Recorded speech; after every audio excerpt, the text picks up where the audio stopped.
Welcome to My Story, My Reality. This is podcast 7. I have Tia here with me. Hello. And I'm Tara, so it's Tia and Tara, the TNTs. And Yes. we have actually been talking for a really long time, but somebody forgot to record. No, I'm just joking. We won't mention any names. It It's was fine. actually really good.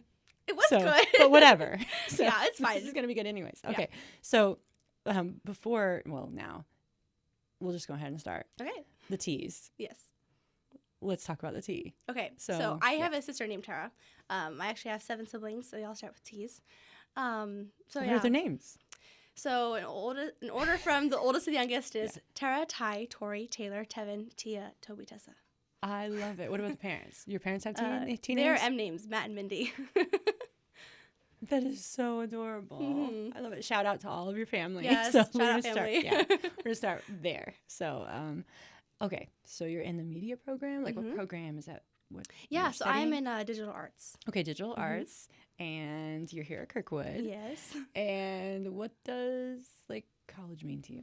What does college mean Yeah. to What me? do you think? What do you think the meaning of college is to you? Meaning of college, to me, I guess for me personally, I like college. I like to learn, and so for me, it's just I want to learn new things. And so, interesting with being in digital arts, I was first in the liberal arts program, and then I took some electives in the digital arts program, and I was like, oh, that's really interesting. I really enjoy this, and I just ended up switching over to digital arts. I did graduate with liberal arts, and then transferred to digital arts, and I love it. I love what I'm learning and everything. It's all so new to me. Like last year when I first started the first digital arts class, I'm like, I've never done this before, and it's so exciting.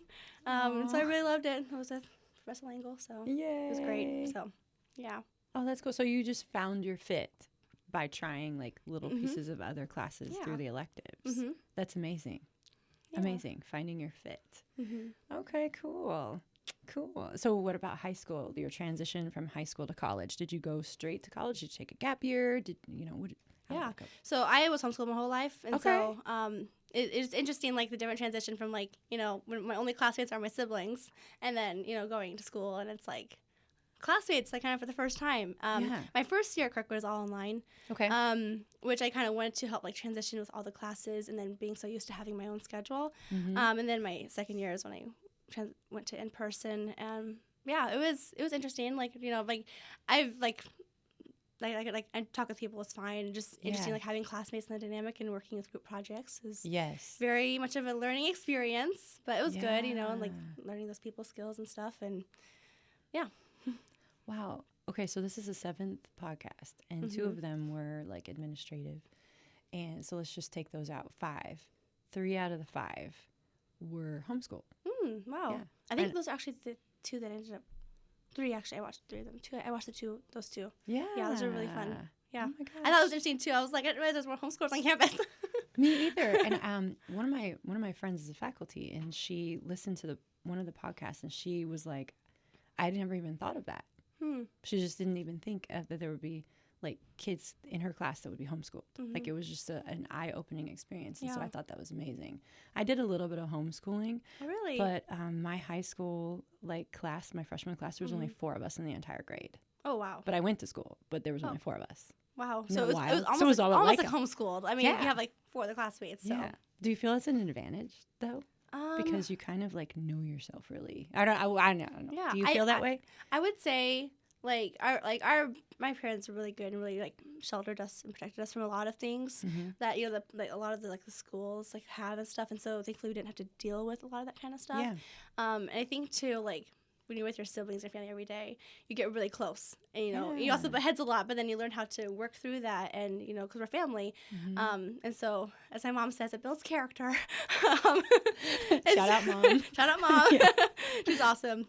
But yeah, so. Oh, I love that. Okay, so speaking of character, what would you say would be your greatest strength in your character? My greatest strength. Yeah, your greatest strength. Wow. I'm so sorry. It's not on the sheet. I'm so sorry. My greatest strength. Oh boy. I don't know. I feel like anything good that I do is because God helps me do it. Yeah. And so anything that I've been able to accomplish or been able to do well, it's because God's given me the ability to do it. Okay, and so, cool. yeah, I don't really know what that would be, but Okay. Yeah. So it sounds like you're rooted in your faith. Yeah. And that gives you strength. Yes. To face any kind of whatever comes your way. And so coming, from homeschool to college and doing all the team dynamic, you're like, okay, I've got this because I've got what I have. Yeah. I like it. Exactly. Very cool. And your experience at home and having a strong support family and siblings and all that kind of stuff. Yeah. Okay, so did you grow up in the country or did you grow up around? You know what I mean? Right. I grew up like here in Cedar Rapids. Okay. I wish we lived in the country. The city's all right. Like it's not horrible. I just love like the open space. I just kind of quiet, your own space, like very relaxing. But yeah, we grew up here in Cedar Rapids, and yeah.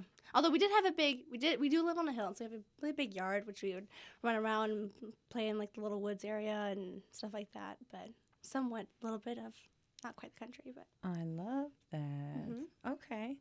So are you ready to get into some deep stuff? Maybe? Okay, let's go. So like your story. Okay. Your story. What's your, I know you've gone through the homeschooling transition. Is there anything you've overcome? Like that, is there a moment that in time that kind of, you're like, that was a pivotal moment for me, and I learned this from that. Yeah, definitely. I feel like with anybody, like different areas of life, there's like those moments in like multiple areas, whether family, friends, personal. I would say one of the biggest moments for me was the moment I realized who God is and what He means to me. So my dad's a pastor, youth pastor, and so and I've grown up in the church. Shout out, Dad! Shout out to all youth pastors. What church? You want to shout out the church? Oh yeah, okay. Calvary Baptist. Calvary Baptist. Okay. Shout out to all these pastors and pastors. Guys are wonderful. But growing up in that environment, you get so used and like familiar with everything, like all the Bible stories and the lessons and stuff. And when I was like 7, was like the first time I really understood like kind of like the gospel and like sin, and my mom was telling me, like God created all of us to be with Him, but then Adam and Eve sinned, and so their sin, they're not sinful, and the generations after them are sinful, and God's perfect and He wants to be with us. We have sin, so He can't, and so and I was not the best kid. I was in trouble a lot, and so my mom's like, like all the bad things you do, like Jesus loved you so much that instead of you getting in trouble, He died on the cross for your sin. And I was like, whoa, like never really understood that, and so that was kind of like the start, and then still going through the motions like up into high school. And I remember it's like my freshman year in high school, and it was just a really rough year, and there were a lot of things going on, a lot of personal things going on, and I was really struggling with my faith, like, okay, like am I a Christian and Jesus follower because I've grown up this way? Because my dad, is a pastor, and we're so involved with church. Like, is like what is that? And I remember just a lot of things happening. I was really mad at God for allowing all these things to happen. I was like, God, why would you allow this to happen? Like, why me? Why would just all these things? Yeah. I'm really trying to figure that out. And the end of freshman year, we had this conference we were going to. It was like training conference. And I remember like I really wanted to go to this conference, and I was like, God, like I really want to go to this conference, but I know that if I go to this conference, you're gonna bring me back and you're gonna have me repent. And I was like running away. I was like, God, like I'm it really sucks right now, and it's because of me. And I want to get out of it, but I'm not ready yet. And so I kind of like this. Yeah, and so so the end of that beginning of the conference, the first day, and I'm like, God, I know you're gonna do this, and I really don't want to do this. And the first day, they're like, okay, we're gonna walk around this building for a half hour to an hour, and you guys are just gonna pray and talk to God and get right with God, because how can we, spend a week learning about Jesus if you're not in a right relationship? And so we're walking around this building, and that's when God got me. I was just like bawling. Oh my God, I'm so sorry. I've been like running away, and God just chasing after me. And He was like, Tia, He's like, I love you. I want you to. I want to have a relationship with you, and you're running away. And even with that, I still forgive you, and I want to be with you. And that's when you feel that burden of forgiveness, and it just kind of just melted away. And I was like, I'm happy. And I never really felt that until I really understood God's grace and forgiveness like that, and experiencing that firsthand. Like, God, I was so horrible to you. I was completely running away. I knew it, and I was like in your face. Like, I don't want to do this. Yeah. And then God, like, you just love me so much. You chasing after me. Pursuit. And, it sounds like that's the word that keeps coming to my mind right now as you're talking. God pursued me. And this verse popped into mind on Proverbs 3:5-6, which says, "Trust in the Lord with all your heart. lean not on your own understanding, and acknowledge your ways, acknowledge him, and he will keep your path straight. And that was just so true, because I was going on my own path and I was miserable, because I know I'm sinful, I'm not perfect, and so I'm trusting in myself, relying on myself, and I was miserable. And in the moment I was like, okay, God, I just had to give it up to him. And then I didn't have to worry anymore. I can trust the Lord in this. He's got me. I don't have to worry about how it's going to happen, because I know God is with me and he'll take care of me. Even if it's not the happiest moment, I know God is with me through it. So it sounds like that was liberating. Yeah. Like, it sounds like I'm feeling this build here. Like, I'm a feeler, and I think you're a feeler because you use the word feel, because I'm listening for that. I'm like, okay, I think you're a feeler, but I don't know. We can take the test. But I'm feeling this like turmoil build, then kind of like this resistance. And then there's this pursuit. Like, this is like a movie. I'm just like, I can totally see this movie. And then you've got these moments. And is it like the March of the Jericho? Like, is that what was going on? Like, the walls coming down or something like that? Almost. Okay, something like that was going on. Yeah, it was just really like liberating. Yeah. And then you felt the pursuit, and then it liberated you. Yeah, and through tears, of course. Yeah, I know. But then I love crying. Also crying's great. Exactly. Yeah, like everyone should cry. It's good for you. Do you know women have larger tear ducts than men? Really? Yeah, we're supposed to cry. Oh, that's interesting. Anyway, I don't know. Whatever. But yeah, and then it was that moment where I was like, okay, God, I'm not a Christian because I've grown up this way. I'm not a Christian because my dad's a pastor. I'm not a Christian because I'm so familiar. I love you, Jesus, because of what you've done for me. Okay. You chose to die on the cross for my sin. I'm like, and I want to live for you the rest of my life. And that was when I really made that that big moment. And then I started to see things differently. Instead of like something happened, oh, that just affected me so much, or like me, this hurts me, all blah. It was like, oh, like maybe they're doing that because they have a hard day. How can I love them? Because Jesus would love them. He wants to have a relationship with them. How can I love them like that? So you found identity. It was like the moment you found liberation, and through that you found identity. Yeah. And then you've grabbed onto that identity and that faith, and it grew stronger. It's growing stronger. Yeah. And so pretty much anything that comes in your way, you're like, okay, this might suck for a moment, or oh, that was whatever. The team dynamic. Oh, that was okay. Yeah, I mean, I don't always have that attitude. I should, but like in those moments where I like again, I start trusting myself, and I'm like, oh, this is why it's going really bad right now. Like, God, I just need to give it back to you and stop. Like, just gotta let it go. Let God take care of it. So let it go, like Frozen. Yeah. So, I have this tattoo on my back that says like perfectly imperfect, and it's like a pigeon feather that I found on the ground. Like I was like, yeah. Like a pigeon feather. Let's do that. It's not perfect. Let's put that on there as a reminder to be like how liberating it is to be imperfect. Yeah. And just accept it. Yeah. And it's cool. Even with that imperfection, God still like loves me so much. Yeah. And just like with that, like, and purposely being so like just really awful to him. And he's just like, because, I love you. I died for you. Just come back to me. Yeah. And yeah. I'm awful and I love it. Or I'm awful and I'm loved. So yeah.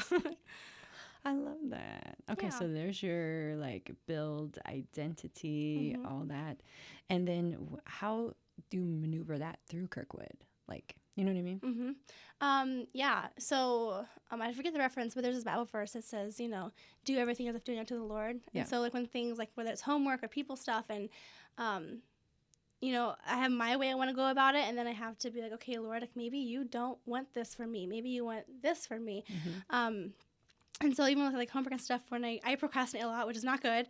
And so trying to like do my homework well as if I was doing it for God and not just, to get a good grade for me or to please my professor, but how would God want me to do this? How would he want me to, to maybe love this classmate? Maybe I want to participate in this project, but there's a classmate right there who needs someone to talk to. Though I want to do this, maybe God wants me to talk to them. And so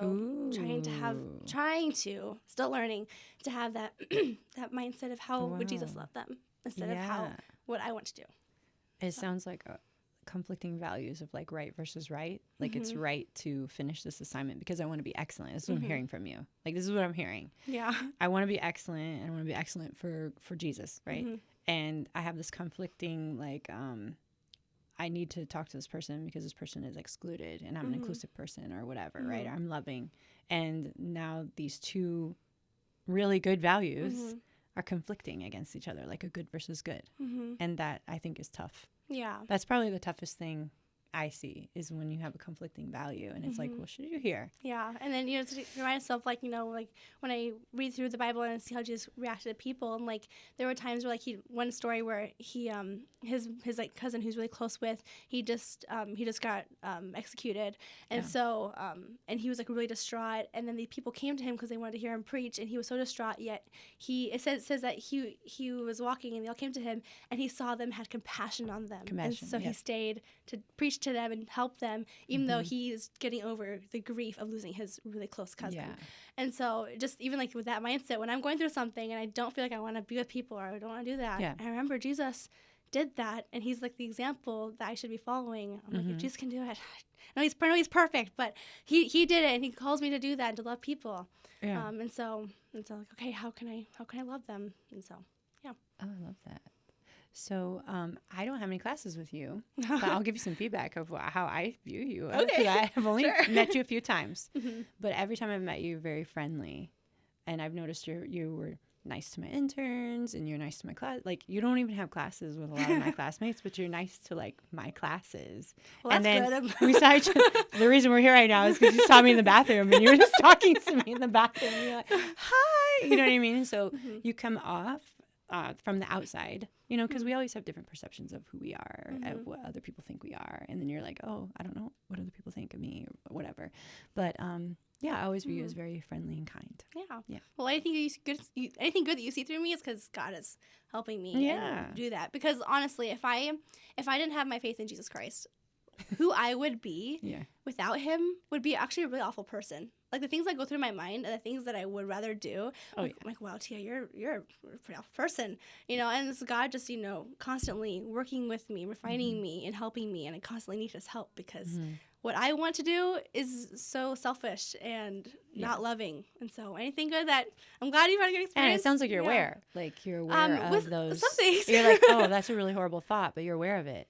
You know what I mean? Like it's Yeah, and, that's awesome. Try to be aware of it, and sometimes when I am aware of it, I still just do it anyway, and it's like that's not good, Okay. Like, okay, Lord, I need your help. But okay. Okay, so failure. What does that word mean to you? What is your perception on failure? My perception on failure? Yeah. Well, I feel like, if you fail, that means you tried. I love it. So, I feel like if you fail, you can always try again. And you don't have to give up, I guess. You're motivated. Yeah. Yeah. Does failure motivate you? I'm just. I think it depends. I think it depends on what it is. Okay. Yeah, I think it would depend. Like are you a determined person? You know what I mean? I think it also depends because some things I'm really lax on, and some things I'm really I really need to get this done. Do you have an example? I think I'm like, give me an example. I guess like homework, for example. Okay. Like if there's a project I really want to do well on, I'll be so motivated. Not really away for the grade, but also I really want to do well on it. I'll be really motivated, and I don't want to fail that project. And then when there's another homework assignment that I don't really care about, I'm not really motivated if I failed that project. If that makes any sense. Yeah. It's like what I'm interested in, and what I guess care about, what I want to do well in. I guess. So when you tie meaning to the assignment, it drives you. It drives you to be more excellent. Yeah. And when there's no meaning to the assignment, maybe, and you're like, Yeah. Yeah. It just loses energy. Yeah. Yeah. Sometimes, I guess. But like there are some assignments where I gotta feel like my faith is really important to me. Yeah. And so I got to share my faith in the assignment, and those were super excited. Yeah. This is what I love, and I get to do that, really motivated. Not only just for the grade, but also to do well, because everything I do, I want to try and do it for the Lord, not just for, everyone else or myself. And so, yeah. And do you find it because sometimes people can't, their faith seems like they can't maybe share it in a school setting or, do you know what I mean? Does it feel liberating that you're able to be at a school where you can share those you can be yourself in assignments or through assignments when you're given that freedom, or like this right here. You're literally telling your story and able to voice whatever you want. Yeah, honestly, it is really liberating. Like, and I am very thankful, like, to Kirkwood and the faculty here, and like that I can be able to just like, you know, it's so personal to me that I love, and I love to share it and talk about it. That I'm allowed to do that, and it's encouraged, and because I've had like friends before, like even in high school, where they're sharing their faith and they got a lot of backlash and got in trouble with teachers and stuff and couldn't talk about Jesus. I know sometimes schools can sometimes take that out, and I was just really thankful that Kirkwood allowed me to. This allows me to put that in my projects or talk about it with, you know, professors and classmates. I love that. Yeah. And I like that about Kirkwood too, because I have a different like belief system, and I'm also accepted, and I feel like I belong and I can be myself. Yeah. And it's just like, and the employees also, and so their sense of belonging, I think, trickles down to all the students, and I see that in most programs, and so I just really appreciate that. And I love hearing. Yeah. Well, me too. Like, you might want to hear someone with a different belief. I'm like, oh, that's so interesting. Like, I want to understand, like, you know, like how you grew up with that, or why it's important to you. Like, it's just so fun that we can just like talk about it and like just learn about each other and learn different perspectives, and that makes you're gaining. A lot of times, what I see, maybe in society, I don't know. We can talk about that. I don't know, but where society will just be like, this is my opinion, and I'm going to shut down to you because you are now opposing my opinion. And they get combative and defensive when really you're shutting out something that could make you a better person, or like a more rich. Like, to hear your story is making me rich. You know what I mean? Like, that's an intrinsic like exchange. Yeah. And have moments together and not have barriers. Right. Because that Right, exactly. It's like we all have our differences, so we're still like, we're all people at the end of the day. And like, why not just love each other and like, you know, not judge each other for the different like belief systems. So I talk about this a lot, kind of out about, not in classes, but just kind of personal. I was in the military. Oh, wow. And thank you for your service. Thank you. And one of the things about the military is, you know, when we go to serve our country or we sign up, we are not signing up to serve only half. Or only people who believe like us. We're signing up to serve people who hate us. Or people who, if we gave our like, maybe our religion, our political, or like who we date, or anything you can think about Title VII. If we share those personal things, might hate us, and we're going there, and despite that hate, we're like, well, I'll fight for you because you're my brother and sister. You know, and you're my family, even if you don't see that. And so, you know, a lot of us who serve, you know, we go in there knowing that most people, well, at least 50% are going to hate us. I know. Kind of Which thing. is crazy because you're literally risking your life. And it's like, I'm sorry they gave me a gun in basic training. You know? Yeah. So there's so many things like that. But I love coming at it like, okay, well, I signed up for not because I believe in, and not because I agree with everybody. Right. You know, it's kind of like, because you love this country. Yeah. No matter what the belief. People. Yeah. Yeah. And there's so many billions of people, and it's like you're never going to have the same, you know. Yep. And that's where I think it's just important to have these experiences where you're able to be. Yeah. Well, and be heard. Yeah. It's really cool. Yeah. Thank you for very cool listening. Yeah, of course. I love it. Thank you for being here. Yeah, thank you. I was so really excited. Fun. Yeah. Okay. Perfection. Do you feel college gives you pressure of perfection, or society, or do you ever feel like, even in faith or whatever, family? I don't know. Yeah. Perfection. I guess I've never struggled with like, I need to be like perfect, because I know I'm not gonna be perfect. Yeah, you had that identity. Yeah. Yeah, I mean, my identity's in Jesus, and He loves me for all my flaws. Not that I should excuse, I have these flaws I can do. He loves me, but you know, that should be like, you know, okay, God, I know I have these flaws. Help me get over them. Yeah. So I've never had to expect perfection, but I do want to strive to be as, not perfect, because I know I can't be perfect, but as close as I can be to what God has called me to be. Okay, cool. Yeah. What about before that moment? Did you have any like? Not really. Okay, I was I still can be, but when I was younger, I was like pretty selfish and like really just like, I expect everything, even though like realistically, and it's just really selfish. And so I didn't really have that perfection. I was like, I need to people please or be the best. I was just kind of like.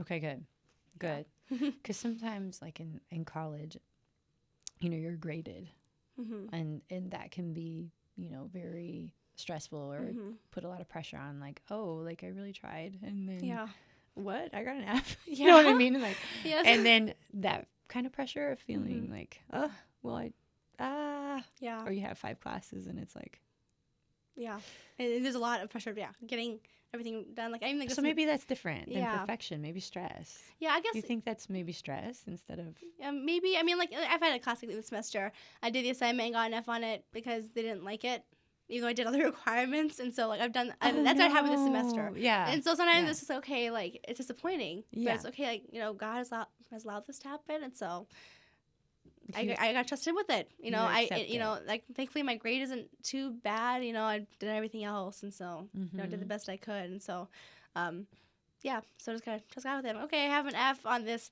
not because I didn't do it, but just the way that it is, and so I trust God with it, and so I don't really have to worry about it. Obviously, I want to do my best to be proactive, but but not have to worry about it.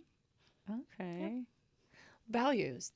So I know faith is a value, it sounds. Do you know your other values? Other values? Like what do you mean? Kind of like drive your behavior. Like for instance, like the military gives us values, like excellence in all we do and integrity first. And, and then that, everybody in the Air Force acts like that. Behavior kind of thing. Or like one of my personal values is freedom of expression. And so that would describe a lot of my behavior or even my door. I know there's all haters out there. That's the door with all the Christmas decorations? Yes. I love that. With the music. Yes, I love that. We got a lot of like hate about it. Are you serious? Yeah. Oh, that's sad. I'm sorry. beef with you guys. No, it's okay. No, I'm I was sorry. just joking. It's okay. But like I think that one can, anyway, it doesn't matter, but that's an example. Or like sparkles, or just a little sprinkle a lot of fairy dust everywhere because it's freedom of expression. That's a value, so that would drive my behavior. So would you say like some of my values, or like something that drives your behavior because it's you? Again, all my values come from the Bible and who God is and who Jesus is.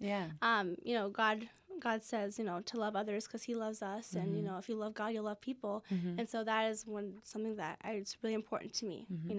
Since I love God and God loves people, I love people because he loves them and he calls me to love them. And so I'm like, okay, God, help me love people today, because it's hard. Sometimes people just can be hard. And so just, people are fickle. Yeah. And so just to love people, and I guess everyone has different views on how they feel loved. And so God, help me love them how would be best for them. Not just the way I would think they want to be loved, but I love that. How they would be loved.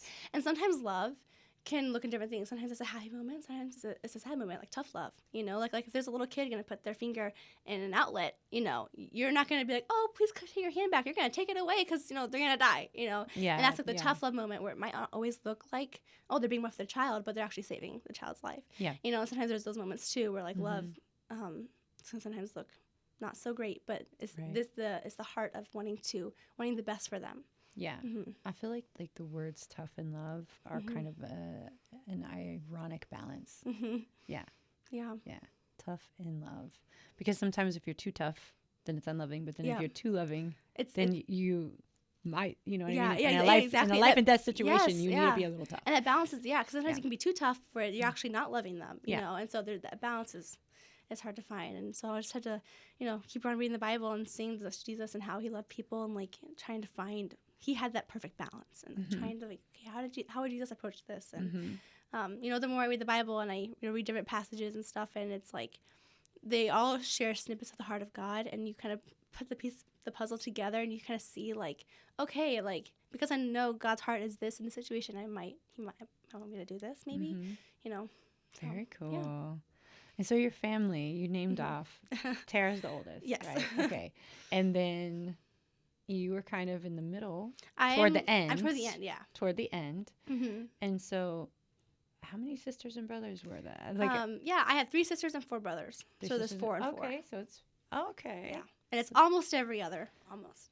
And how old is the oldest and how young is the youngest? Oh, boy. I'm so nervous. Okay, I'm so sorry. My oldest sister, I think she's 31. Okay. I think. She's like 30. She's somewhere around there. 30, 31, 32. I'm sorry, Tara. And then my youngest is 16. Okay. That's not bad. Yeah, it's like every other, yeah. Yeah, and all the sisters at least, we're each like about 5 years apart from each other. Okay. So like we're like really spread apart, but we're also really close too. Do you guys joke around about having like favorites? Like, this is my, you know what I mean? Like favorite sibling? Yeah. Oh yeah. Okay. Yeah. We're always bantering like, oh, I'm gonna give this to my favorite sibling. You know, we tease each other a lot. Okay. Yeah, it's fun. That's hilarious. And then where is your other family located? Other family? I have yeah, I have like family like in like Wisconsin, Pennsylvania, I think North Carolina or something. They're kind of just like everywhere. Okay. Yeah. We have like one like I think great aunt like who lives in like Des Moines or something, around Des Moines, but we like never see them. So most of the family is like all of our cousins and grandparents are all Indiana too. Yeah. Okay. So yeah, they're kind of everywhere.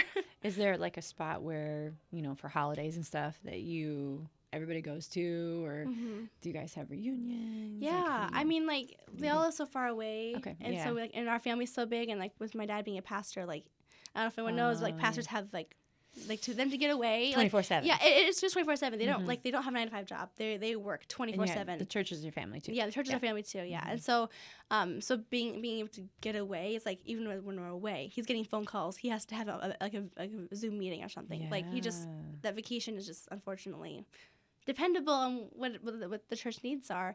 Yeah. It's a very much of a serving job, and so and then also too like with traveling, like my mom's health is not always the best, and so like that makes it difficult sometimes. Yeah.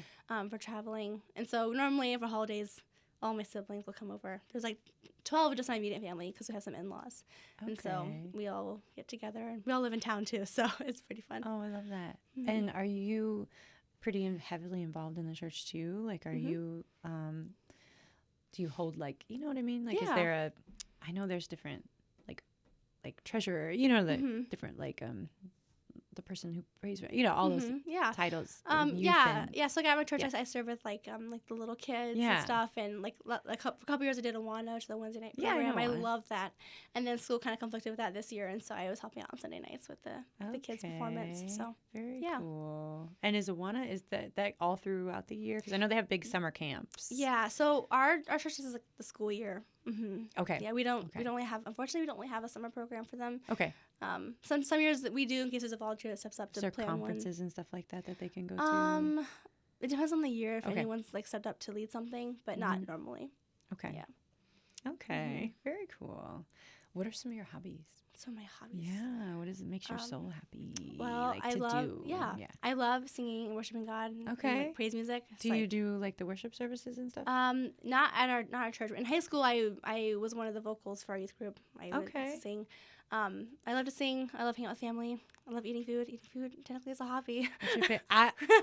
I just talked to somebody yesterday. Yeah. We did a little one-on-one seminar. Shout out Alex. And food. Yeah. Yeah. Food. It's fun. Yeah. It's fun. Just ask for a favorite food. Yeah. What's your sushi? 100%. Oh, I love sushi. So good. Is there a favorite place you like to eat sushi, or do you make your own at home? Well, I do like eating like sushi at like just most sushi is pretty much fine, except for like the store sushi where it's like prepackaged. Right. Don't do that. That's not good. We need fresh sushi. Yeah, and then my mom is from South Korea, and so we make a lot of Korean food. Really? And they have like their not quite sushi. It's called kimbap. Where I it's know like that. Yeah, it's like without the fish. It's like more like vegetarian. It's vegetarian. And they flavor their rice. It's really really good, and that's like one of my favorite like foods. That was the first sushi I've ever had. Was Korean sushi. Really? Oh, yes. That's awesome. So good. Mushrooms, so good. Yumminess, asparagus. Yes. Oh, so good. So good. And the first time I ever had like fish, so, you know, like was an accident. They got my order wrong, and I just was eating it, and it was so good, and it just like, you know, people can't get past their mind sometimes, and so because that happened, I was like, that's really good. I don't care. And that was the moment where I just didn't care about whatever I ate. Oh, that's funny. Yeah. Was it raw? It was. Oh, I don't do raw. I can't do the raw stuff. Oh, okay. It's like, that's too much. It was for me too. I only did the Korean. Yeah. And then an accident happened. Yes. And it was a happy accident. Yes. Like Bob Ross. Yes. Happy accident in sushi. Yeah. Well, happy accidents are so fun. Yeah. I also like to create music, and so I'll like have happy accidents on the piano, be playing something, and then You play piano. I can't read music, but I just play just a little bit. But can you sing and play the piano? Okay. So I'm sorry, but I love piano. It's my favorite instrument. I should specify. I love to play the piano. I love to sing. Doesn't mean I'm good at it. Oh, okay. Oh, that's okay. It makes you happy. Yeah. Yeah, I really doesn't enjoy matter it. if you're good at it. Mm-hmm. Yeah. I can't. The singing and playing at the same time is like my brain can't really do that. It's so tough. it's one or the other. But Me neither. I don't do that. mm-hmm. I'm sitting here as if I play. I don't. It's my favorite instrument to listen to. Yeah, piano's so pretty. Mm-hmm. I used to have my daughter. How old are you? 21. 21. My daughter's 21. Mm. And so I would have, shout out Tiona. So I would have her play. Somebody gave us a free piano. And I would have her play. I'd be like, hey, can you just play the piano? And I would just listen. Yeah. And I just loved it. It just made me so happy. That's so awesome. Yeah. My older brother, the one who's like right above me, he has like, God's really gifted him with music where he can hear a song and then play it immediately beautifully. And he can read, wild. he can read music a little bit, but he plays mostly by ear, and we'll just hear a song one time and then just that's the way of playing. It's like so relaxing and soothing. And he just, so sometimes my dad will ask him just to play and he'll just play for us, and just really like, it's really pretty. Okay, I love it. Yeah. We're kind of wrapping down a little bit. The holidays are coming up. Yeah. What do you guys have traditions, or you guys have anything that you're doing? Do you do matching outfits? Yeah. Do you do holiday cards, like so pictures? Traditions. I feel like every year, like with such a large family, someone's always missing, and so we wish everyone together. But what we normally do is on Christmas Eve, after the Christmas Eve service, we'll all gather back at the house. And, Christmas, is always like, birth of Jesus and, celebrating Jesus' birth, and then, gifts and stuff. And we always like to, for Christmas Eve, to give a gift to Jesus. And so we have a little, golden box. And then so then we'll each, write down a gift we're giving to Jesus this year. Whether it's going to be, I'm going to, read this much of the Bible, or I'm going to, make it a thing to pray every day and really, hold that all year. And, or something to give to Jesus. Because, it's so easy to be like, oh, all the things that I want for Christmas. And then we forget the reason behind Christmas of Jesus, being born as a baby. And so, what gift can I give Jesus this year? And so we'll also spend time writing it down, praying about it, and then we'll stick it in the box. And one day we'll open it up and look at all everyone's old prayer requests from when we were 3 years old, or Oh, you keep them all? Mm-hmm, yeah. So we have never opened it. My parents started this when they first got married 30-something years ago. And the box this year first time got opened up because it got damaged, but they haven't read anything yet. And so it's the first time it's been opened up in 30-something years. And so it has all the years of all of us growing up and all of our. Was there crying? Because I would be crying. Well, we haven't read anything yet. Oh, you haven't read anything yet? I probably yet. will cry if I start reading them, but we haven't read it yet. So I think they're going to get a new box and not read it until it gets completely full. Oh, so you're not reading them this year? No, I don't think so. I don't know. I don't know. I don't know if I could do that. I kind of want to, and it's open now. I don't know if I could do that. It's open. I know. Come on, Mom and Dad. Let him read. Yeah, I know. So, so that's one of our traditions. Because I feel like that's a sign if the box got damaged and it's open now that you should be. But I'm just gonna be quiet. Well, I asked my dad, and he was like, "No, we're just gonna put another box." And I was like, "But it's open." I know. Yeah. It's open. Open the box. Mm-hmm. But that's one of our traditions we have. I've never heard of that. That's really cool. Yeah. Yeah. And special. It kind of reminds me of the gratitude jars that people did. Do you know? Do you know where you on New Year's Eve you decorate a jar together or something like that? And then you can have a contest or whatever. I'm not competitive, but some families are. Some are. I'm not. But and then you put in a sticky note of something you're grateful for that day, and you do it every day for 365 days. And then the next New Year's Eve, you put all those out. Oh, that's wonderful. And then you read them. And then you redecorate the jar. So we did that as a family one year. Aww, and my daughter loved it. Yeah. I don't know if she did it every day. She might have. But it was just so fun. She was like, I did not remember that. Yes. Yeah. Yeah, and that's exactly something that I was talking to one of my siblings last year that I kind of started doing this year is with things that in life that are hard, and then God does something really awesome, and it's like my praise. I'll make a note of it, and I'll have a note, and so I'll make praises of kind of the gratitude. You call it a praise jar. Yeah. So it's here's a praise of notes, and I have a friend that for every prayer request answered, she would write it down, and in March she had 100 and something already, and it was just and she just does it all the time, and I love that. Really convicted. I was like, I should be that active, and focusing on all the positives. What a fun thing to do, a little, a party with your friends, to do some, a positivity party. Yeah. Yeah. That would be so fun. Yeah. It was fun. Cool. You know, and then you look back and see, wow, I forgot that I was going through this. Or I forgot that happened. Wow, God, you just got me through that. Like, and you just kind of look back because I forget, you know. Yeah. And, you know, it's good to remind of how much God's taking care of me. Because sometimes it's so easy to focus on the negative of life and all the things that happen. And it's just like, you just kind of weighs on you. And then I forget to look at the positive things and all the things, you know, that God's doing in my life. Yeah. And, you know. It seems like you do that proactively, though. I tried. You seem to do that. Oh, you seem to do that daily, or try to. Like you at least give an effort. Yeah. To to turn it around. Cool. Do you have anything else you want to share? Anything else I want to share before we wrap it up? I don't know. I'm on the spot. I'm always like, I don't know what I should share. I know, right? I don't really know. Do you have any other questions? Let me see. I'm going to look at my cheat sheet. I haven't even looked. This has been good. We've had good eye contact. I asked you every single question. I feel like you were really ready for these, though. I did prepare. You were very prepared. I did prepare. I'm like on the spot like, questions. So like, you have notes. I do have notes. I haven't looked at it. I know you haven't looked in the notes. We didn't even need to. Yeah. It was we feel like we were just super prepared. Yeah. Well, I'm the kind of person that like on the spot, I'm like, I will draw a blank and I have no idea what to say. And I'm like, how do I answer this? It didn't seem like that, but yeah. Yeah, which is good because I was really preparing. I was like, okay, like, how do I want to answer this way and whatnot? And like, pray God help me, you know, get what to say, you know. Well, because this could go so many ways. Like, so I went to this networking thing last Wednesday morning, and I had this, like, one side stood and the other side would rotate. So I was on the side that stood. You had your business cards, and they go, and they move, and the next person comes, and you say hi. It's the same. You have 5 minutes with each person. It's kind of like a speed dating, but it's speed networking. And there were a couple. Well, there was one in particular that was very brutal.